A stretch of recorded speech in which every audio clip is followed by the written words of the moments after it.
And since we don't have any testifiers, we'll move to the next resolution, SCR221 and SR214, requesting the auditor to conduct a study on the relationship between the current prices of and access to medical cannabis and the volume of illicit cannabis sales in the state.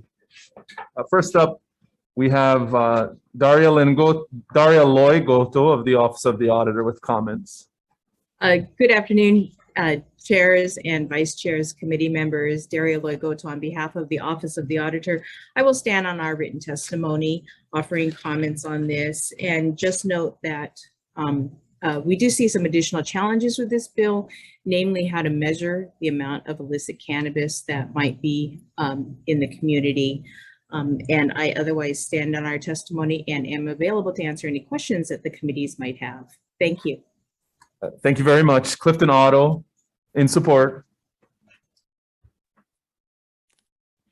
Good afternoon, chairs, vice chairs, members of the committee. Thank you for the opportunity to provide support with some changes on this measure. My name is Dr. Clifton Otto.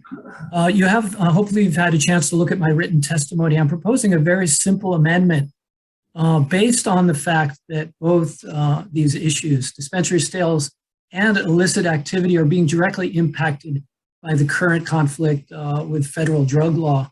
And this is something that was briefly touched upon in the dispensaries, trade organizations 2022 report, but did not really translate into any policy recommendations. So I'm hoping that you will consider my amendment to really allow for a complete evaluation by the auditor of the impact that this conflict is having.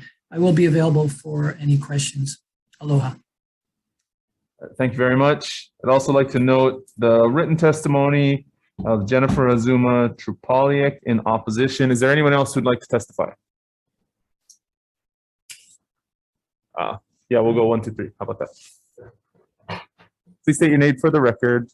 Aloha members, my name is Randy Gantz. I'm the director of the Hawaii Cannabis Industry Association.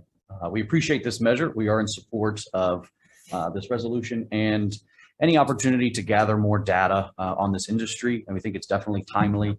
As noted, our report kind of was able to shed a little bit of light here and did take a look at some of the testimony from the auditors. And just to provide some color, there are firms and things out there, as the cannabis industry on the nation is pretty robust, that we don't need to really reinvent the wheel. There are firms that have some of this data already, and putting it together for a Hawaii specific would be really welcomed. Thank you so much. Thank you very much.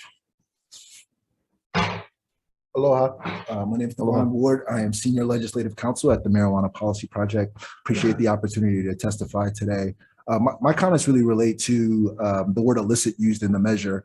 As the measure acknowledges, Hawaii's only had a delivery system for its medical cannabis for 5 years, 5 or 6 years, give or take. The preceding 15 years, it was all patient grow rights that were supplying the medical cannabis here in Hawaii. And so to suggest that Hawaiians that were engaging in legal, lawful cannabis use are illicit or engaging in some type of untoward activity, I think continues to perpetuate a stigma against medical cannabis patients. And so I would strongly recommend that the language be changed in the measure to substitute out the word illicit for the word legacy. I feel like the word legacy does capture those in the medical cannabis market that may have been producing their own medicine and that were not engaged in any illegal or illicit conduct. So I hope that the committee does take that recommendation into consideration as they move this measure forward. Thank you for the opportunity. Thank you very much. Please go ahead.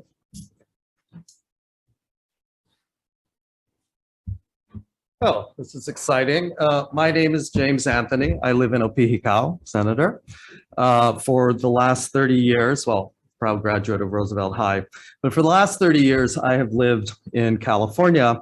And for the last 16 years, I have been a cannabis regulatory attorney and policy analyst. So, in general, as to this specific resolution, I agree with the previous speakers that more data is always good. I agree that the data needs to be parsed into both the dispensary pricing and supply, the current patient-to-patient transfer, pricing and supply, however that's working, and the underground market, right, which is in so many ways, in so many places, the elephant in the room. I am here and I plan to be actively involved in all of this policy as it evolves over the next few years. I wish I could say that California had it figured out. California has been a massive failure. In California, the underground market still accounts for well over half of the total cannabis consumed in the state of California. And the failure there is along the lines of these policy issues that you're looking at, which will be extremely, extremely important. Number one is the number of retail outlets.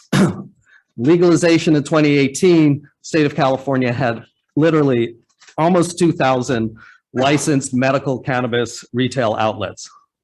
The following year, there were less than 500 legal licensed adult use or medical combined. The total taxed market went down from $3 billion to $2 billion. Those people did not stop consuming cannabis, they went to the underground market. So you want to think about that, and I'm glad that you are thinking about it, and thank you so much for this resolution. Thank you very much. If you'd like to testify, please come forward and state your name. Vice chairs, chairs, committee members. My name is Richard Eckert. I represent the Hawaii Medical Cannabis Patient Group. We are concerned with this measure as it does not say who is going to be collecting the data, who is going to vet the data, and how it's going to be presented. We, the Hawaii Medical Cannabis Patient Group, request an independent or a UH state collaborated study in order to gain information on the number of plants and the nature of the legality of those plants would require somebody with very special resume and experience. I bring to the table Chris Whidden, who is the CEO of Hawaiian Ethos on the Big Island. I bring Jason Hanley, who is the 1,000 card holder in Oahu, and myself, having grown for 20 years in Hawaii and had another foot in the halls of neuroradiology, answering to Cleveland Clinic radiologists and taking care of Hawaii's patients and sick. We will be collecting our own data on our patient group. We will be collaborating with the University of Hawaii to get this information.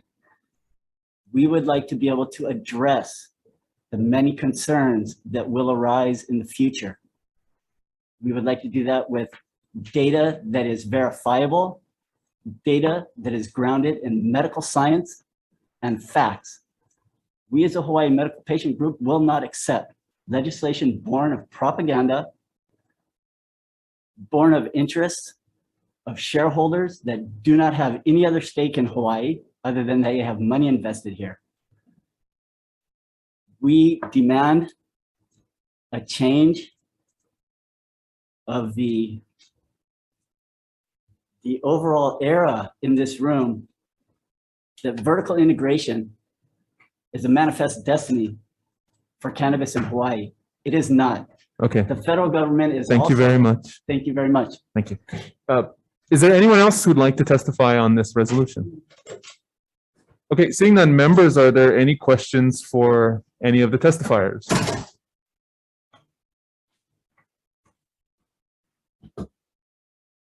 Okay, if there are no questions, then I'd like to recess for decision making. Recess.